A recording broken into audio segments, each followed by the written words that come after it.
Good morning everyone, this is Coach Paborian. So for today's video, sisimulan na natin yung ating training program for this Castro.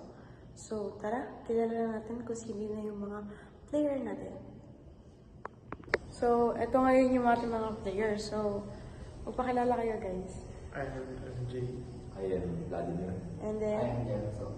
so ngayong araw, sisimulan na natin yung training program natin for this Castro. So sino sa inyo yung nakakaalam or sino sa inyo ang may background na sa paglalaro ng discus? Wala po. So, yung discus kasi is isang laro na kung saan ginagamitan siya ng agility and power and coordination ng lower body and ng upper body. So, malalaman nyo naman kung ano yung mga drills na ginagawa para matutunan natin yung discus throw. So, handa na ba kayo? Yes po. Handa na. Yun. So, tara, simulan na natin.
ba Miss may nakakaalam kung paano tamang grip ng discus? Wala po. Wala po. So, sa paghawak ng discus, so kinakailangan yung kamay natin is ganyan sa discus. Dapat merong allowance siya na 1 inch sa dulo. So, kailangan yung index finger nyo and then yung middle finger nyo is magkadikit. Then, support itong ring finger nyo and then yung pinky swear or yung small fingers nyo. So, yan. Ganito ang tamang paghawak ng discus. Naiintindihan? Yes, ma'am. So, ngayon, tingnan ko nga kung kaya nyo hawakan. Kaya po siya nakawakan ko.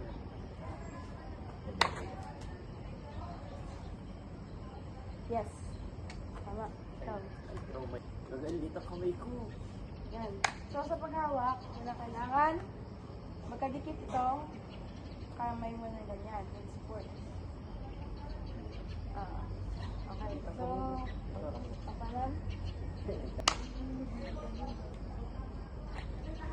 So, okay. So, ngayon, alam niyo na ang proper grip. So, ang ituturo ko naman is yung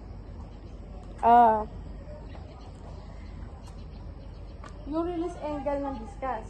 So, handa na ba kayo? Yes, ma'am. Handa na. Okay. Tara.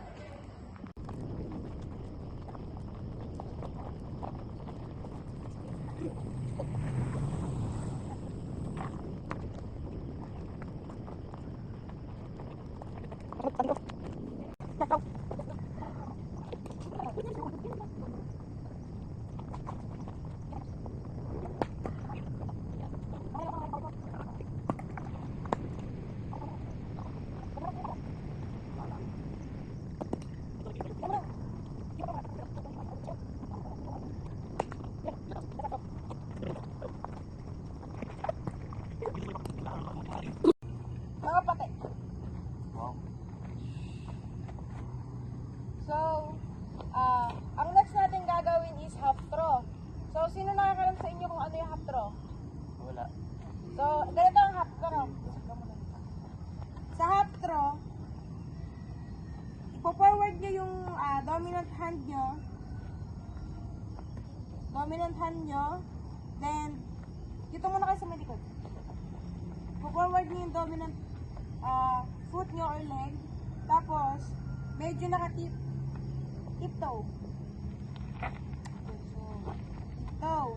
Tapos, sa half spin niya, is kailangan pupunta ko yung left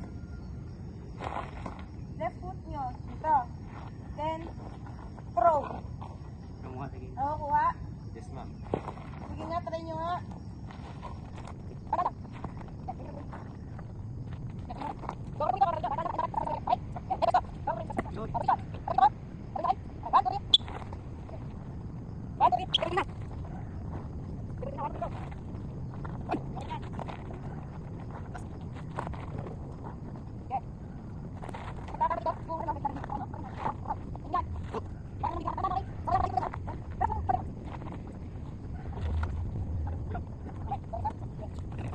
Okay.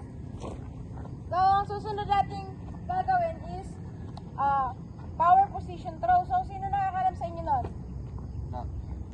So, sa power position throw, ang gagawin nyo lang is isi-swing nyo yung dominant hand nyo like this, then throw. Naiintindihan? Nakukuha? Yes, ma'am. So, sige, gawin nyo nga.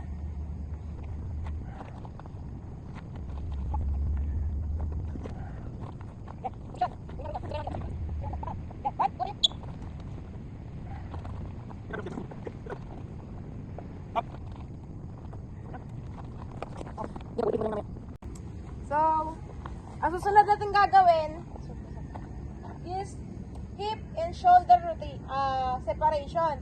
So, ang gagawin nyo na sa hip and shoulder rotation is kailangan mapag-separate nyo. Not totally ha, baka iniisip nyo pag-separate nyo talaga. Baka putulin nyo bigla yung katawan nyo ha. So, ang gagawin nyo lang sa hip and shoulder separation, so, ang gagawin nyo dito is, dapat kapag magbabato kayo ng discus,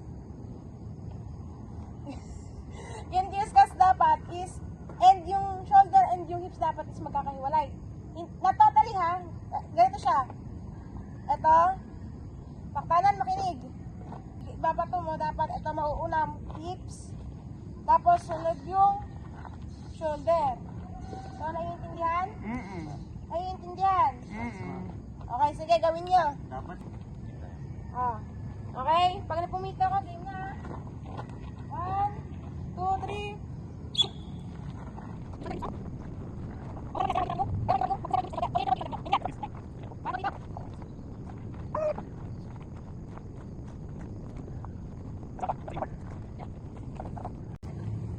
So, ang susunod natin gagawin is weight shift. Weight shift. Hindi baka naisip nyo. Alien yan.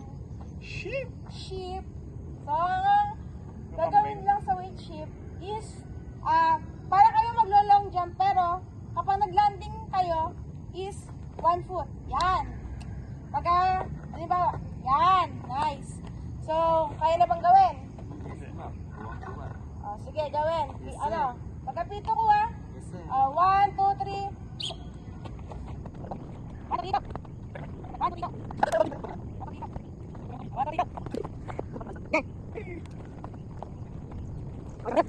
So, ang gagawin natin ngayon is block movement. So, sa pag-execute ng block movements, ang gagawin lang natin is bend slightly your legs. Then, yung right foot ninyo is forward nyo in center. Then, papunta sa likod. Then, bilang. Walang swing, walang swing. Papunta sa likod. Yan. Yun eh. Okay, dahan-dahan lang. Hindi kailangan natin maging mabilis ngayon. Girl na yun. Unang day pa lang naman natin eh. Okay lang yun. So, pila. Execute nyo. Yes. Hey. 1. Dikit ako. Alam ko na. Gumoy ka pa ng konti. Marap ka blood. Okay. So, ganun konti dito jump shot. Okay. 1, 2, 3. Okay. 1, 2, 3.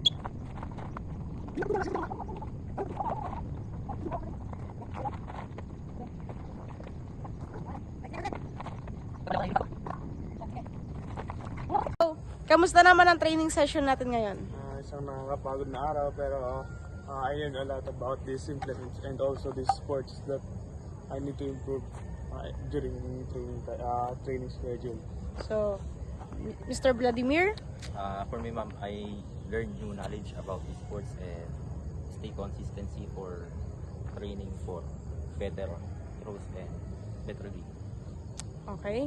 So, Jameson? I learned about discuss and how to proper throw and how yung ikot. Okay. So, sa first day pa lang naman natin, so, mai-improve nyo pa yung mga skills na dapat ninyong malaman para mas mapabuti or mas madagdagan pa yung mga knowledge ninyo or mga techniques ninyo para nang sa ganon is mai-improve nyo yung pagbato nyo ng discus. So, ready pa ba kayo for another session tomorrow? Yes, and I learned but because I want to improve my Okay.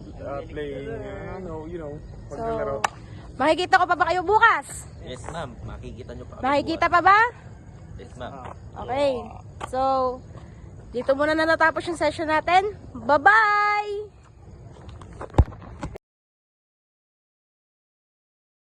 Good day everyone! This is Coach Pawarian. So for today is our second day in our training session in discus throw. So, handa na ba ang lahat? Handa na po! Handa na ba? Okay, tara, simulan na natin.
So, ang next nating drills is yung footwork circle drill. So, anyone sa inyo nakakaalam nun? Flat. O So, Mr. Gambito, pakihawak. So, ang footwork circle drills is ginagawa siya, mag-i-start dito na 1, 2, 3, 4, 5, 6, 7, 8, 9, 12. So, ganun yung footwork circle drill. So, naiintindihan ba? Mr. Paktanan? Okay, so, gawin na natin.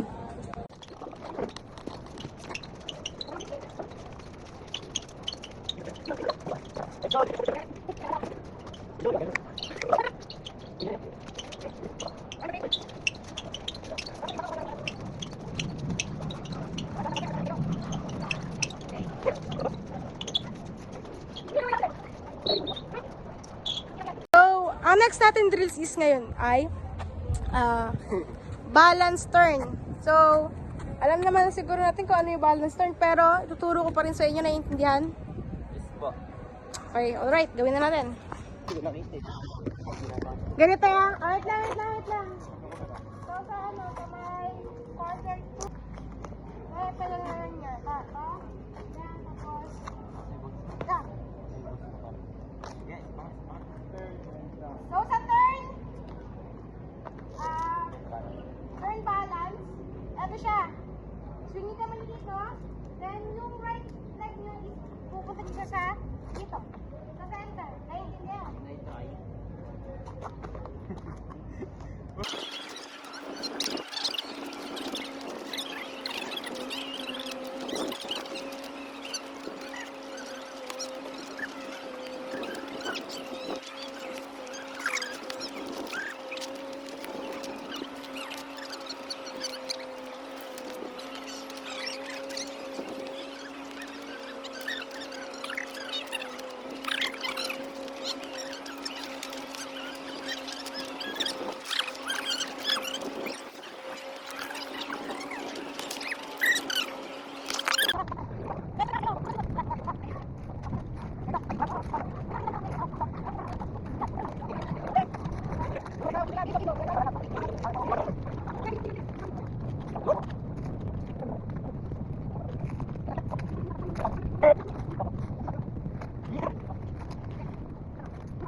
So, natapos na natin training session natin ngayon. So, kamusta naman ang our second day?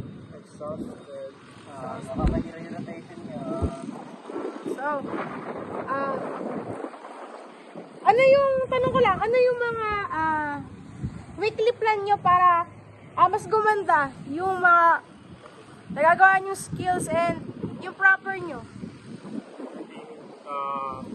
More efforts to do drills and everything. So, Mr. Gambito. More effort to fix and So, Mr. Marquesas. Ahead of my body is ahead of my body is stay focused and more on drills para makuha yung tamang rotation and tamang pagpo-concentrate.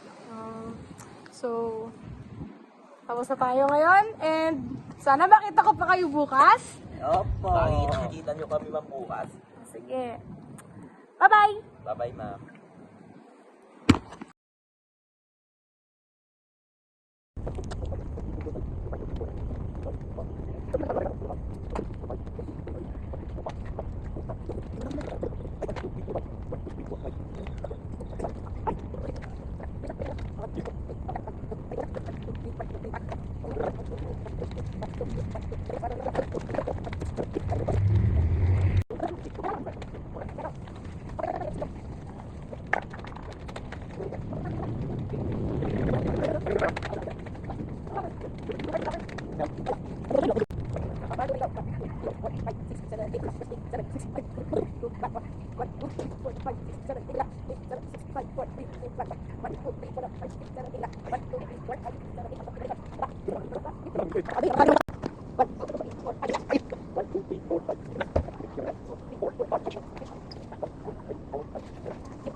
So, ang gagawin natin ngayon is standing throw, non-reverse, saka one-step throw. So, paano nga ba si one-step throw?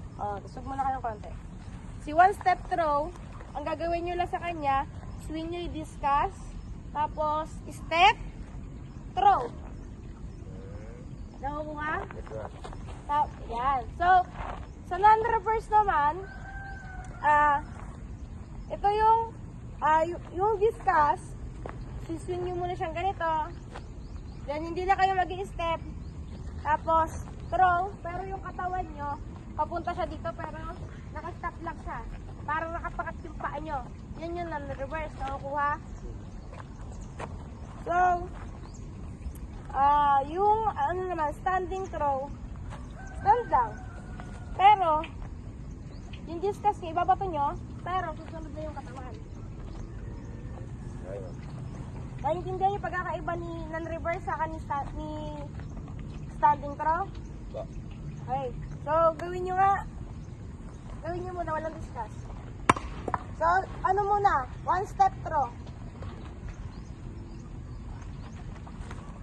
Yan, good. Yan. Then reverse.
So, ayun, based sa ating napanood kanina. So, ano yung magiging image rin nyo para mas maganda pa yung tayo nyo or yung posture nyo at yung tamang handle ng discuss? Based on my observation I see in the video is I need to focus on the drills and techniques and also to build the power strength, especially in lower and upper bodies, and also the coordination to get a far distance when I throw discus. So, Vladimir? So I learned a lot of things like spinning and strong grip to enhance my throws, and especially through our lower and upper extremities, we can build a strong foundation to throw far distance. Jemson? Yung sa kanya, yung speaking niya daw, malakas yung lower mo, then parang ako yun, more training sa drills niya. So, yun. So, nakita naman natin kanina na they have agility, then yung power ng lower and then ng upper body niya. So, talagang may coordination lahat. So, bali sa gagawin natin mga drills sa susunod pa mga araw is sana ma-perfect na natin or mas magkaroon pa ng malaking improvement yung bawat isa. So, this is ito na yung last natin. And then bukas ulit, sana makita pa natin and may makita pa tayong improvements. So, say bye-bye! Good day everyone, this is Coach Faborian. So for today's video is pang 4 na araw na natin sa training session ng discus throw. So, carry pa ba? Carry pa, ma'am. So, tara, simulan na natin.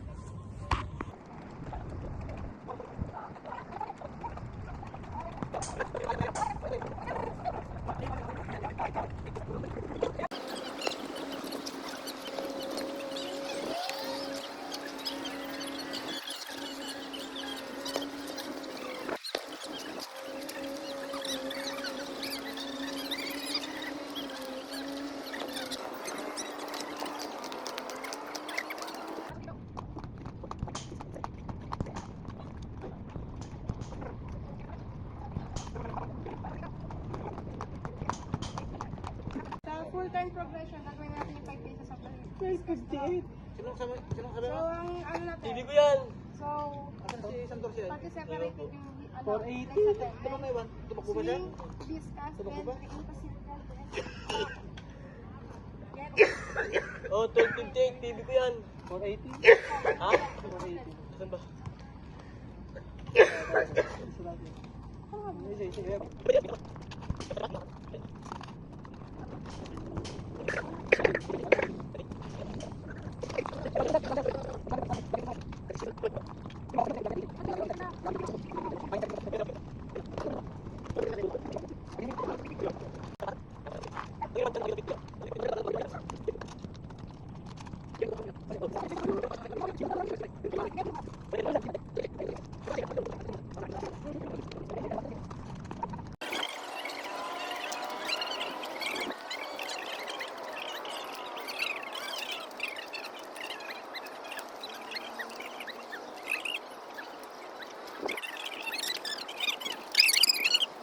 Gawin is control the discuss.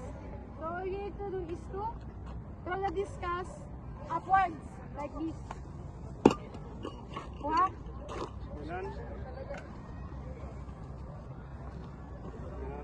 Maganda dapat tingin ka discuss. Pag ganyan. Hindi siya pag ganyan. Okay? Yan. Complete.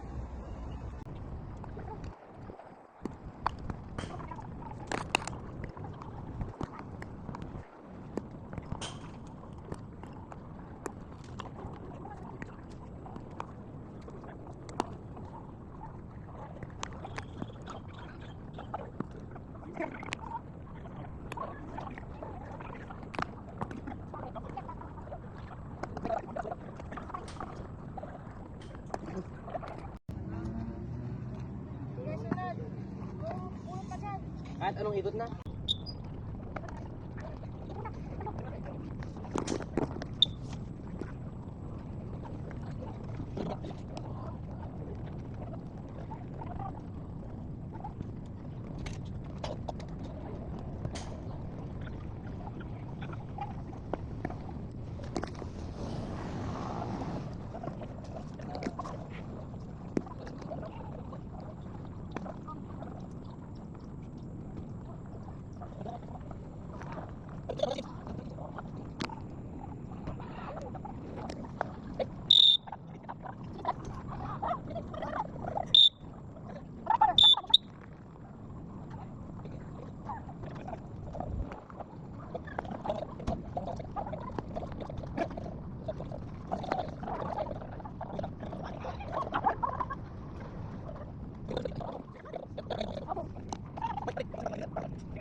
Good day everyone. So this is Coach Power yan. So for today is our last session in Discastro. So tara, tingnan natin kung ano na yung mga natutunan ng ating mga player.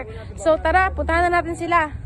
So guys, ngayon last session na natin ng Discastro. So ngayong last session na natin, so gamitin nyo na lahat na natutunan nyo sa buong isang linggo nating pag-training. So, kaya na ba? Yan, kaya na ma'am. Kaya nang i-apply yung 5 phases of the Discastro. Yes ma'am, handang-handa na po. So tara, simulan na natin and tingnan natin kung ano yung mga naging improvements sa mga stunts ninyo. Ayos ba? Tara!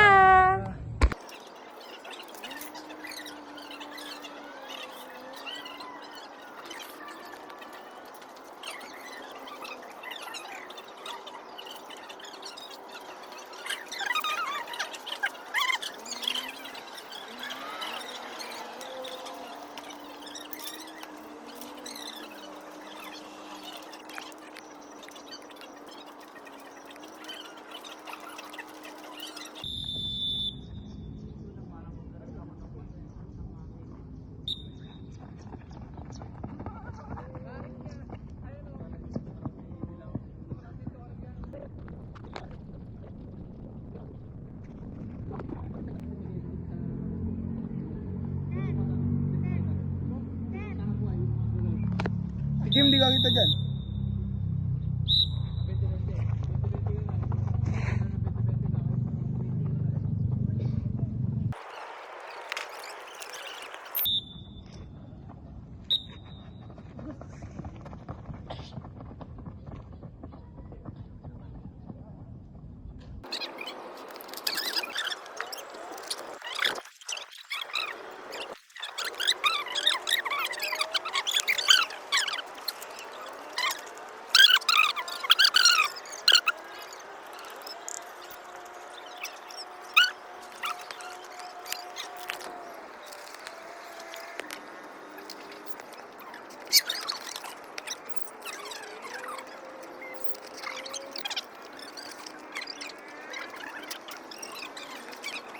So ngayon, yari na yung session natin. Ano yung mga na-feel nyo ngayong araw?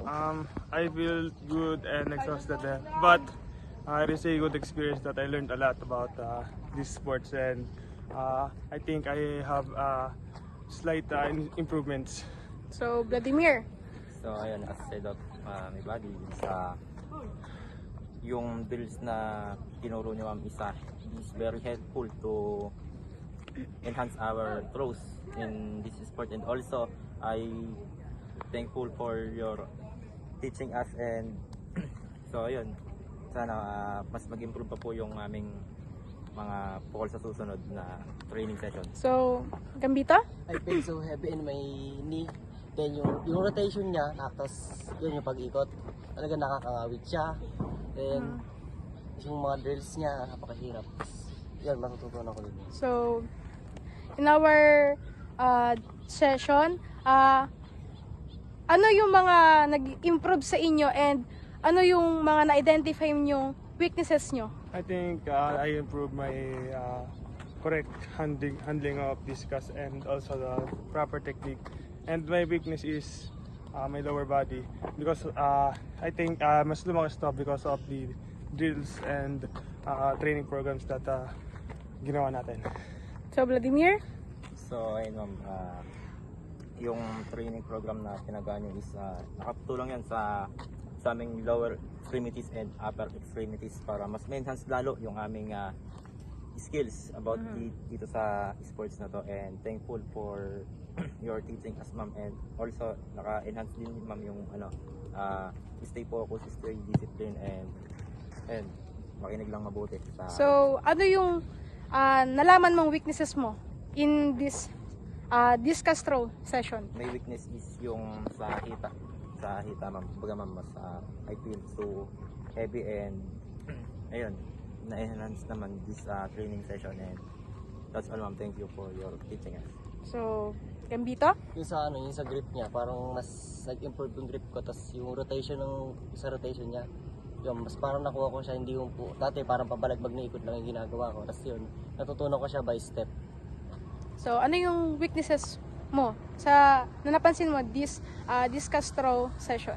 Yung sa grip, mali yung rotation, yung pag-ikot. So, natutuwa ako dahil kahit pa paano may natutunan kayo sa discus drill session natin. So, halimbawa makapag-try out kayo sa ganitong laro and masubukan nyo yung throwing events like this discus. So, sana yung mga natutunan ngayon natin sa session natin is magamit nyo siya sa part nyo bilang isang athlete na rin. So, thank you sa inyong lahat. Thank you sa inyong lahat, and God bless us all. Thank you ma'am. Thank you. Bye-bye. Bye-bye.